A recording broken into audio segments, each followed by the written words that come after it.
there is a particle which is moving along a straight line, and the velocity time graph is given to you. The velocity peaking at 20 meters per second over a 30-second interval. Starting from 0, it comes to rest. Right? Now we want to be able to evaluate the following. Work done in 30 seconds. Look at A. Now, work done obviously is going to be change in kinetic energy. Work done obviously is going to be change in kinetic energy. And very clearly, kinetic energy between these 2 points is 0. So change in kinetic energy is 0, so work done is 0. B. What's the average acceleration in 30 seconds? Average acceleration is going to be, A average is going to be change in velocity divided by time taken. Now change in velocity is 0, so average acceleration is going to be 0 in 30 seconds. Right? Because change in velocity is 0 to 0. There is no change in velocity. Right? So average acceleration in 30 seconds, that's 0. Average velocity in 30 seconds. Hey, average velocity is total displacement by total time. Total displacement by total time. Total displacement by total. Now total displacement, area under the velocity time graph will give me the total displacement. Yes or no?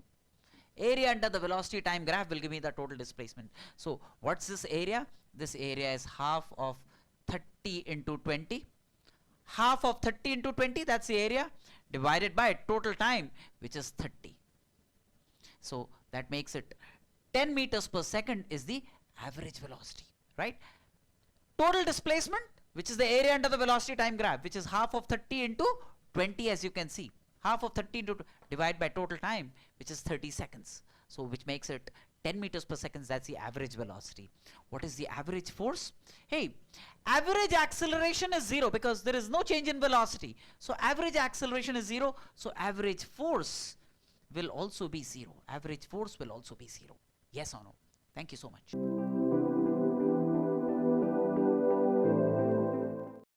A simple problem involving a spring gun. There is a particle of mass m which is 15 grams attached at the end of the spring. The spring is compressed by 5 centimeters and released. What is the maximum possible range? Now, when it's compressed by 5 centimeters and released, so x is the compression, say, x is 0.05.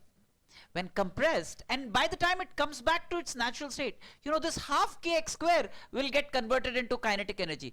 The elastic potential energy of the spring, half kx squared, gets entirely converted into kinetic energy of the particle when the particle is released at this point, half mv squared, right? So this we know, right? X we know, so we know v at this instant of time. Now the maximum possible range when it's launched at an angle theta is given by v squared sine 2 theta by g. V squared sine 2 theta by g. Now for maximum possible range, sine 2 theta must be 1 and theta must be 45 degrees. So maximum possible range is given by v square by g, where v square, as you can see, can be written as k by m into x squared. Right? V square can be written as k by m into x squared, k by m into x squared. That's this. That's the maximum possible range. So what's k? K is given to be 600 Newton per meter into x square. X square is 5 into 10 to the power minus 4 x square. So 25 into 10 to the power minus 4, right? So 25 into 10 to the power minus 4 divided by m, which is 15 into 10 to the power minus 3 into g, which is 10. So that makes it, you can see 15 will get cancelled, 10 to the power minus 2, 10 to the power minus 2 will get cancelled with this. So that makes it 10 meters. Range, therefore, maximum possible range is 10 meters, isn't it? So when I compress it by an amount x, that makes it half kx squared as the energy, elastic potential energy stored in the spring. Now when I release the spring, the particle comes to this point, and that elastic potential energy would have become 0. So where did that elastic potential energy go? See, at this point it had half kx squared. when it comes to this point, which is the natural length of the spring, the elastic potential energy vanishes. Where did it appear? That elastic potential energy appeared as half mv squared, the velocity at the point of launch. Now, you can play around with the angle of inclination of the spring gun. You want to incline it at an angle 45 degrees so that you get maximum range. So now, once you know V at this point from energy conservation, you can calculate the maximum possible range from V squared sine 2 theta by G. Sine 2 theta is 1, theta is 45 degrees, and then this is what leads to the maximum range produced in the particle. Thank you so much. Bye.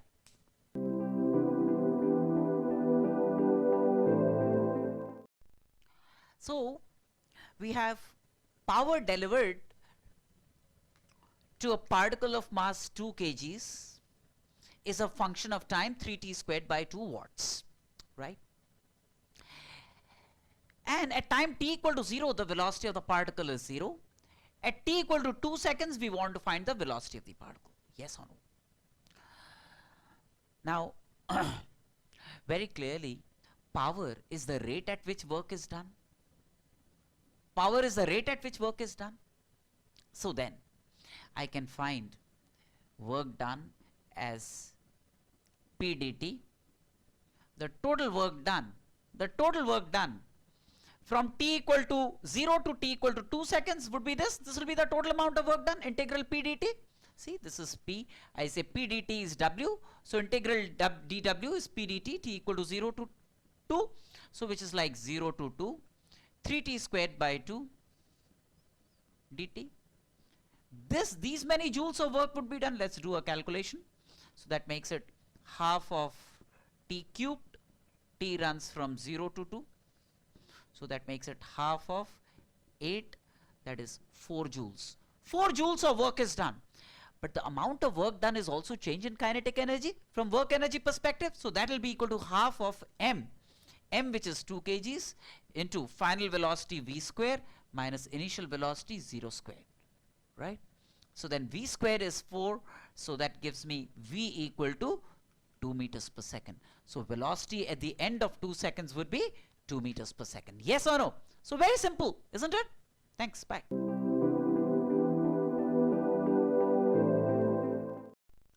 So in this problem, there is a particle dropped from the top of a tower starting from rest, and it falls down under the influence of gravity. And W1 is the work done by gravity in the first second of its motion. First second means from t equal to 0 to t equal to 1 would be the first second of its motion. And W3 is the work done in the third second of its motion. This is the first second. This is the second second. From t equal to 2 to t equal to 3 would be the third second. And the work done in this would be W3. We want to find the ratio W1 by W3. We want to find the ratio W1 by W3. Yes or no? Now, easy to see. What is the height fallen in 1 second? H1. H1 is the height fallen in 1 second. So, would you not want to believe that H1 is half g into 1 squared? These many meters, right? So, what is W1? W1 obviously would be mg into H1. mg into H1, work done by gravity in the first second. Now, what is the work done in the third second? Then I'll have to use mg into this height. Now to compute this height, what you do is you say this is h3. h3, very clearly h3 would be half of g into 3 squared. This is 3 seconds, right? Height fallen in 3 seconds, right? So half of g into 3 squared, that is right, and minus h3 minus, I'll have to look at h2. This is h2. Height fallen in 2 seconds. Height fallen in 2 seconds, right? h2 would be half of g into 2 squared, right? Now, the required height for W3 would be h3 minus h2. h3 minus h2, which is half of g into 9 minus 4, which is 5. 5g by 2. That's the height. So what's the work done? W3.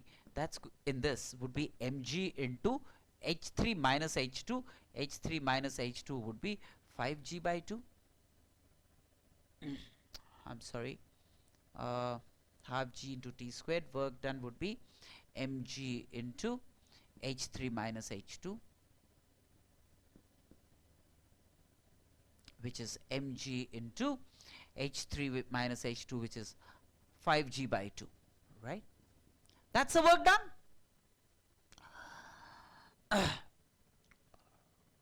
Now, what is it that we need? We need the ratio W1 by W3. What is this? mgh1. This is like mg into half g into 1 squared.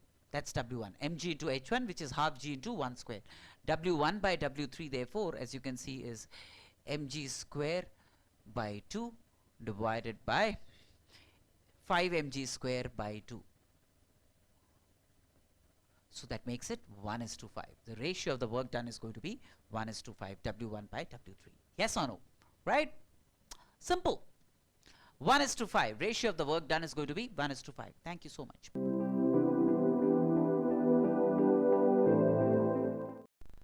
So this time we have a particle that falls from a height h starting from rest. While it's falling down, at a certain point q, its kinetic energy becomes twice its potential energy. We want to find the velocity of the particle and at this point q and the height above the ground of this point q. Very clearly, what's the kinetic energy? What's the potential energy at this height? mgh is the potential energy. And what's the kinetic energy? That's given to be twice mgh. That's given to be twice mgh. That's the kinetic energy at this point. So this is the total energy at this point, right? mgh the potential energy and twice mgh the kinetic energy. That's the total mechanical energy at this point. That must be equal to the energy at this point. That must be equal to mg into capital H, right? Because it starts from rest, zero kinetic energy. So that gives me H equal to capital H by 3. Yes or no? And therefore capital H minus H, the height above P, H minus H is going to be 2H by 3. And therefore the velocity that it acquires, realize that v squared minus 0 squared is 2g into h minus small h, which is 2g into 2h by 3. So that gives me v equal to 2 root gh by 3. 2 root gh by 3. That's it. And the height h we've already computed is h by 3 or 2h by 3 from this end, right? Thank you.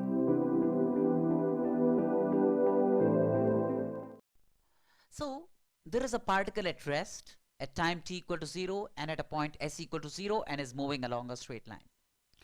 There is a source that is delivering constant power at a constant rate, p watts, to this particle.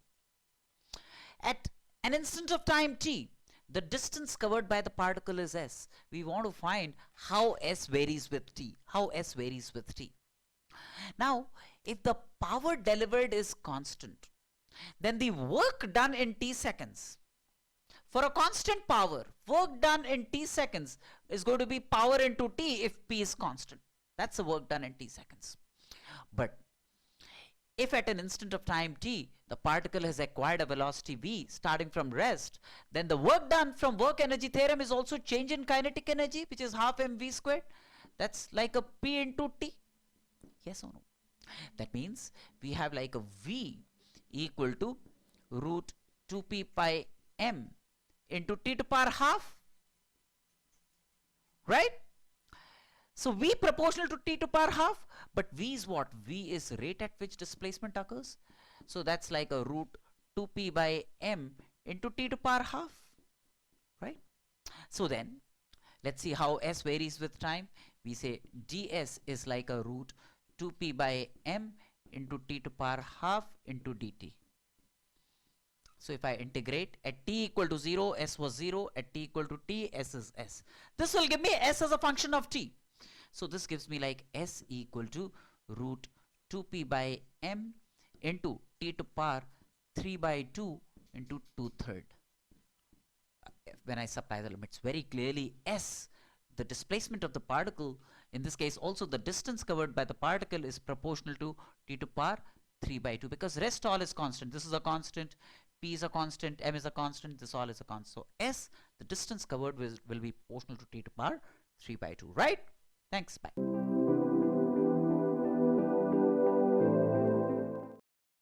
So a particle moving along a straight line and its displacement as a function of time is given this way. Distance in meters, t in seconds. We want to be able to calculate the work done by all forces from t equal to 2 seconds to t equal to 4 seconds. Now, work done is essentially what? Change in kinetic energy. So if I can compute the velocity at t equal to 2 seconds and velocity at t equal to 4 seconds, then I can compute the change in kinetic energy, and that's going to be the work done, right? So what's the work done? Work done. So let me calculate the velocity at different instants of time. Velocity is like a ds dt, which is like a 2t plus 2. What's the velocity at t equal to 1? Velocity at t equal to 1 is like a 2 plus 2, 4 meters per second. What's the velocity at t equal to 4 seconds? T equal to 4 seconds, it's like 8 plus 2, 10 meters per second, right? And what will be the work done by all forces? Work done by all forces would be half of m into 10 squared minus 4 squared. These many joules would be the work done. Plug in the value of m and you get the work done. Thanks. Bye.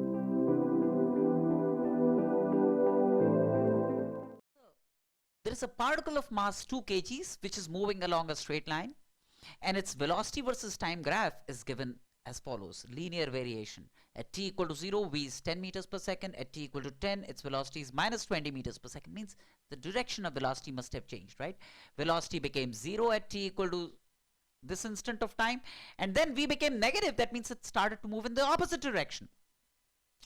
Now, we want to be able to compute the work done by all forces acting on the particle between t equal to 0 to t equal to 10 seconds. Work done by all forces is what? Change in kinetic energy, which is half of m into final velocity squared minus initial velocity squared. So that's half of m, which is 2, into vf squared, which is 20 squared, minus vi squared, which is 10 squared, right? So that makes it 400 minus 100, that is 300 joules is the total amount of work done. Yes or no? Right? Thanks.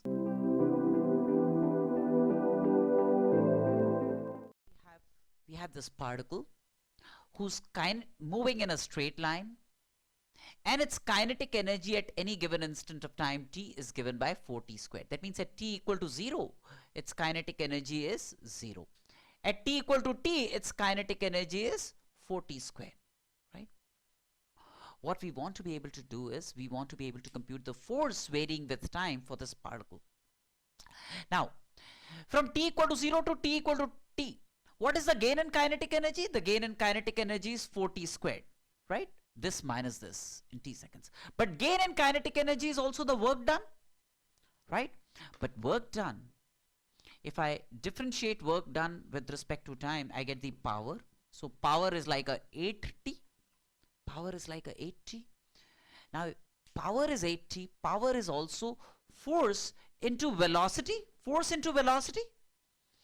What is force? What is velocity?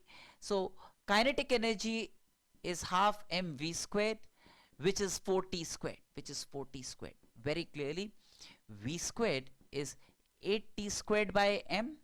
V squared is 8t squared by m. V therefore is root 8 by m into t, which I can plug into this. So this is like force into velocity.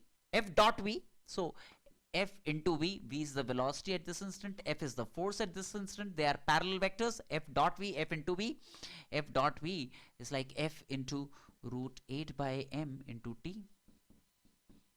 That's 8t. Very clearly t will get cancelled and you realize that F is a constant.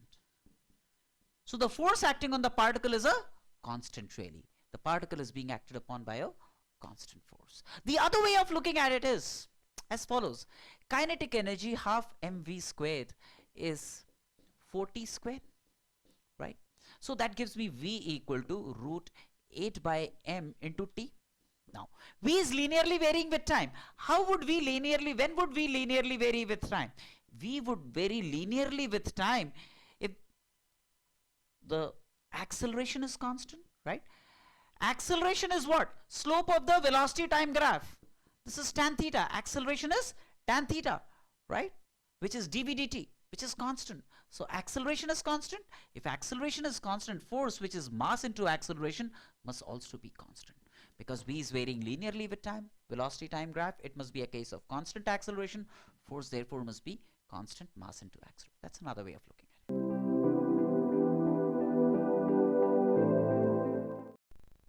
There is a spring which is being stretched by a force F.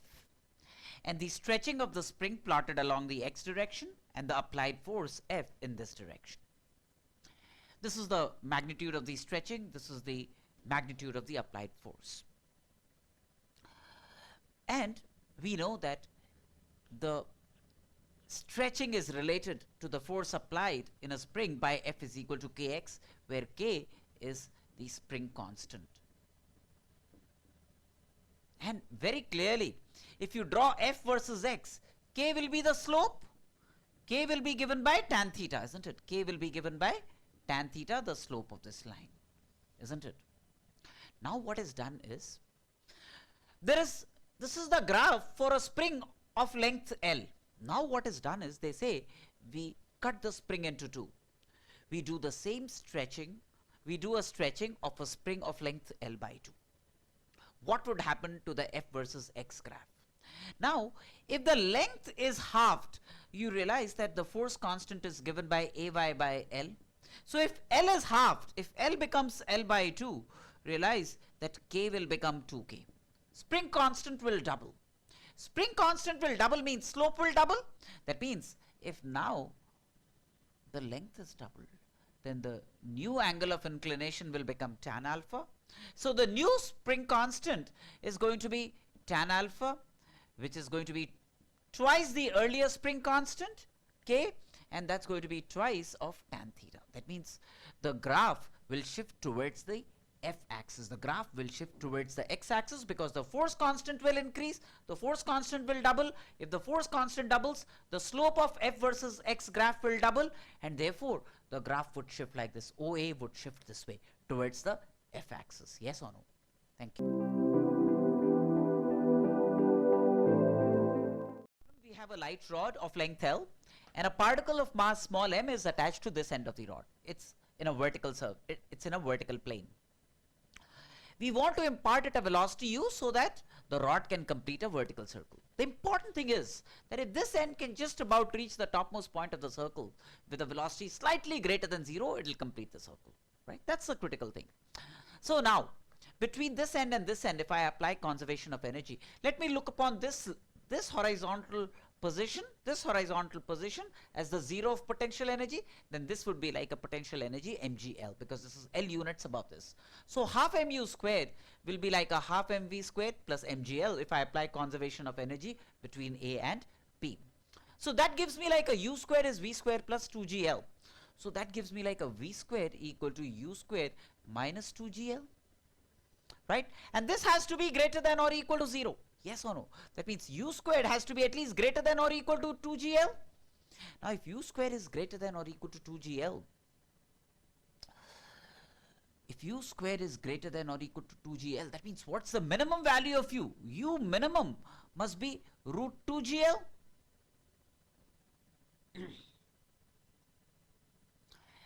That means the minimum velocity that you must impart to the particle at A is root 2gl, so that it just about reaches this point where the velocity is 0. Any velocity imparted slightly more than root 2gl, the velocity here will be slightly more than 0, and it's going to complete a full circle. So the minimum velocity imparted here must be root 2gl for it to execute the full circle. Thanks.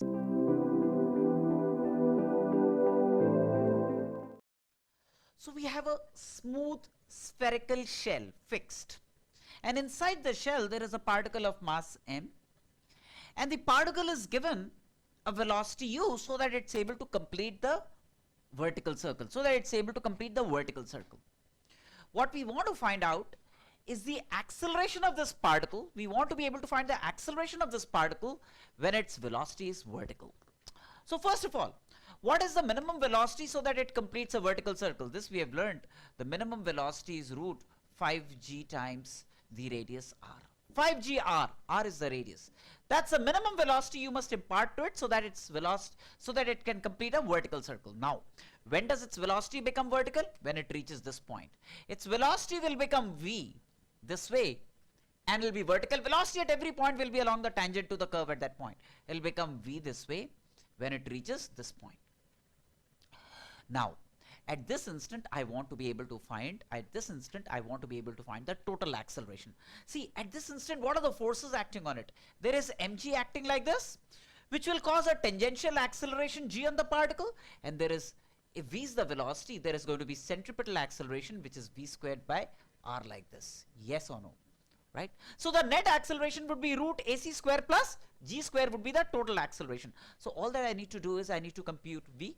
So between this point P and this point Q, I apply conservation of energy. I look upon this as the zero of potential energy. So half m u squared is 5gr. That must be equal to the total energy here, which is half mv squared plus mg into r. Right? The increase in elevation is r, so increase in potential energy is going to be mgr. So that gives us v squared equal to 5gr minus 2gr. That is 3gr. Right? So what would be the centripetal acceleration? A centripetal, you can see, is v square by r. V square r by r means 3g is the centripetal acceleration. And there is tangent because mg is acting downwards and this is smooth. So there is no friction. Right? So in this direction, normal reaction, of course, provides the required centripetal acceleration. See, this surface exerts a normal reaction, which is like m into ac, which provides a centripetal acceleration, and this is tangential, which is purely due to Mother Earth, which is g downwards. So there is g downwards, and therefore the total acceleration would be the resultant of these two, ac this way and g this way. The total acceleration resultant of these two would be like this, which would be root ac squared plus g squared. AC squared plus g squared means 9g squared plus g squared, 10g squared, which is g root 10. And it will make an angle theta with the horizontal such that tan theta is going to be g divided by AC. G divided by AC. Where AC, of course, is 3g. So 1/3. Tan AC is 3g. So this is what I get, right? Tan theta is g divided by AC. So what it really means is, at a point when its velocity becomes vertical, the total acceleration would be root AC square plus g square, which is g root 10. Yes or no?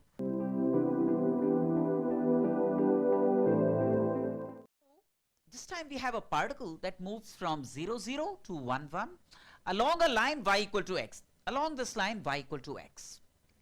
And the force acting on the particle as a function of its coordinates is x square j cap plus y I cap. We want to be able to find the work done when under the influence of this force when the particle goes from 0, 0 to 1, 1. Alright. When the particle is at any given x comma y, this is the force acting on the particle. This is the force acting on the particle at any given x comma y.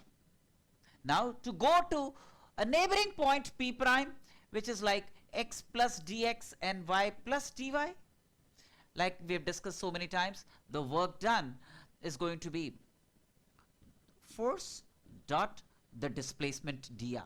That means from xy to x plus dx, y plus dy, the work done is going to be f dot dr, which is dx I cap plus dy j cap. That's the work done. That's the work done.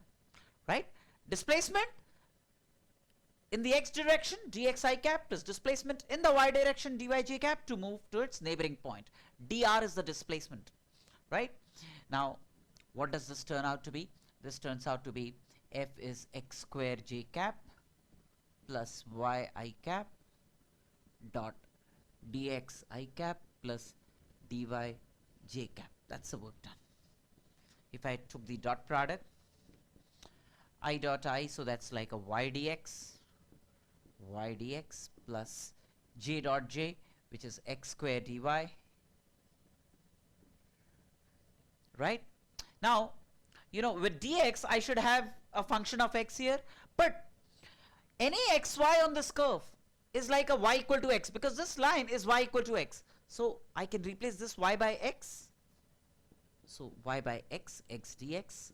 And this x, you know, I want to write in terms of y because I'll be integrating with respect to y. So x square will be y square. That's a relationship between x and y for any point on this curve. That's the work done. The total work done would be sum of all of this, where x runs from 0 to 1, x runs from 0 to 1 as you can see, and y runs from 0 to 1. That's going to be the work done. So this is x square by 2. If I supply the limits, it's going to be half plus y cube by 3, 1/3. These many joules, that is 5 by 6 joules, is the total amount of work done. 5 by 6 joules is the total amount of work done, right?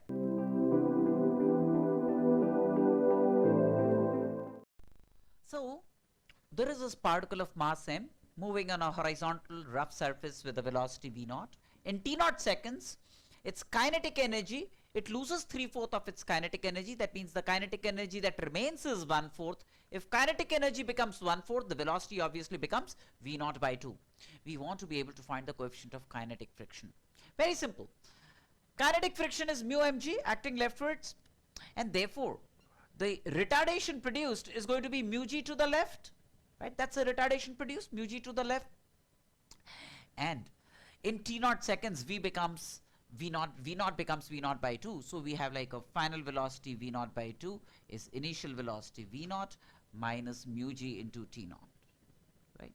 So that gives us mu g into t0 is like a v0 by 2, or mu equal to v0 by 2 mu g. Very simple. V equal to mu 0 by 2 mu g, right? Thanks, bye.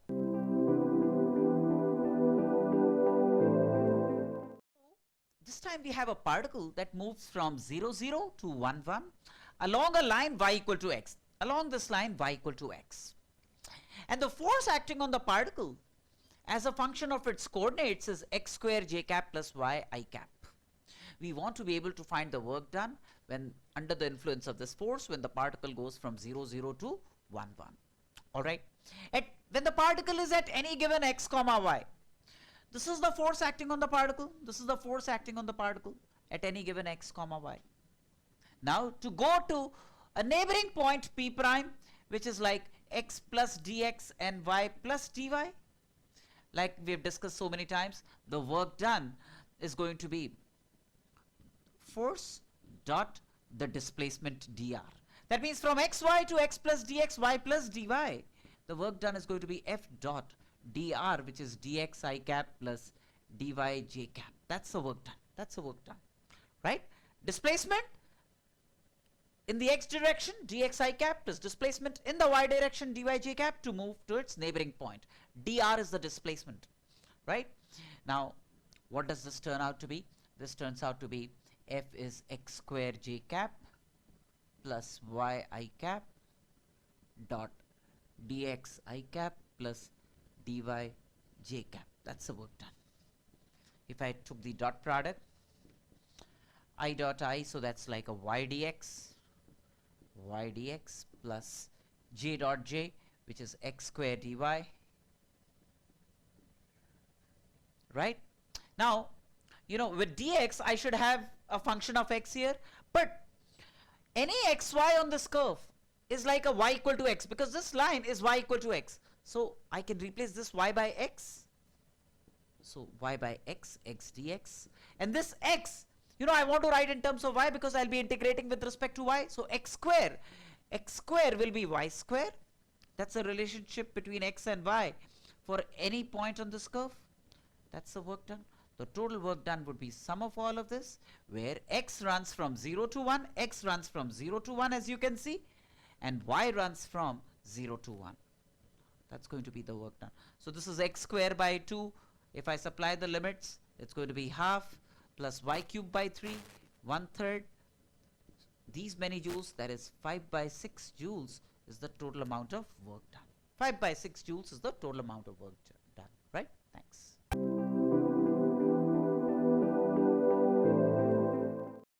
The force acting on a particle moving along a straight line in respect of its displacement s is given by f proportional to s to power minus 1/3. We want to find how power varies with s, right? Now, very clearly, force is what? Force is like m v dv ds, right? Mass into acceleration. Acceleration is dv dt, as you know. This can be written as m dv ds into ds dt. ds dt is v, so that's like a mv dv ds, right? So mv dv ds, that's a force that's proportional to s to power minus 1/3. That means mv dv will be proportional to s to power minus 1/3 ds. When I integrate, I get like a mv squared by 2 proportional to, if I integrate this, I get s to power 2/3, and there'll be a constant, so the proportionality will still prevail. So we, on taking the square root, I get v proportional to s to power 1/3. V proportional to s to power 1/3 on taking the square root. Everything else, m2 etc. are constant. So v would be some constant times s to power 1/3. What about the power? Power then would be, at any given instant, force into velocity, power delivered by this force. So force, that's proportional to, so this is proportional to, force is proportional to s to power minus 1/3, and v proportional to s to power 1/3. That means power proportional to s to power 0. That means this particle is being driven by this force delivering a power that is independent of s, right? Constant power, it does not depend on the displacement. The power delivered is constant. It's proportional to s to power 0. That means it's not going to depend on s. In this problem, the linear momentum of a particle to kinetic energy is given to be inversely proportional to time. We want to discuss the nature of motion of the particle. So p by k is like inversely proportional to time. That means it goes as 1 by t. P, that means mv by half mv squared. mv by half mv squared is like inversely proportional to time. So m gets cancelled. That means I get v inverse, v directly proportional to time, because this v will get cancelled. V will be directly proportional to time. That means if v is directly proportional to time, v is like some constant times t. And if v is constant times t, that means v versus t is going to be a straight line. V versus t is going to be a straight line, and it's going to be a case of constant acceleration. It's going to be a case of constant acceleration. Uniform acceleration is the nature of this motion. Thank you. That is being given constant power p. The mass of the particle is m. It's moving along a straight line. You can call that the x-axis. Its velocity changes from v1 to v2. We want to find out the displacement that takes place in this interval. We want to be able to find the displacement that takes place in this time. So at any given instant, when v is the velocity, the power will be force into velocity. F is the force acting on the particle, then the power will be force into velocity. But what is force? Force is mass into acceleration. That's this, right? So that gives me acceleration equal to p by mv. Yes or no? A I can write as, okay, I allow this v to be here. V into a you realize is v dv dx. A is v dv dx. That's like a p by m, and then when I integrate v squared dv is like a p by m into dx. I want to find the displacement. P is a constant, so p by m will come out of the integral sign. When x is x1, v is v1. When x is x2, v is v2. So that gives me like a 1/3 v2 cubed minus v1 cubed equal to p by m into x2 minus x1. So the required displacement over this interval from this to this is going to be given by x2 minus x1 is like m by 3p into v2 cubed minus v1 cubed. That's what you get. Yes or no? So I hope you understand what I have done here. The particle at x equal to x1 has a velocity v1, x equal to x2 has a velocity v2, and is driven by a constant power p. Now what we want to find is when the velocity changes from v1 to v2, what is the displacement of the particle? Power is force into velocity, and this p is constant, but force is mass into acceleration. So this v into a is p by m. A I write as v dv dx at any given instant of time when v is the velocity, then and a is the acceleration, then this a can be written as v dv dx when the particle is at x, right? That's p by m, and then we get like a v square. When we integrate, we get v cubed by 3 v2, and when I supply the limits, this is what happens, p by m into x. So then the displacement turns out to be this on integrating. Can you see that? x2 minus x1 is m by 3p into v2 cubed minus v1 cubed. v2 cubed minus v1 cubed. Yes or no? Thank you so much.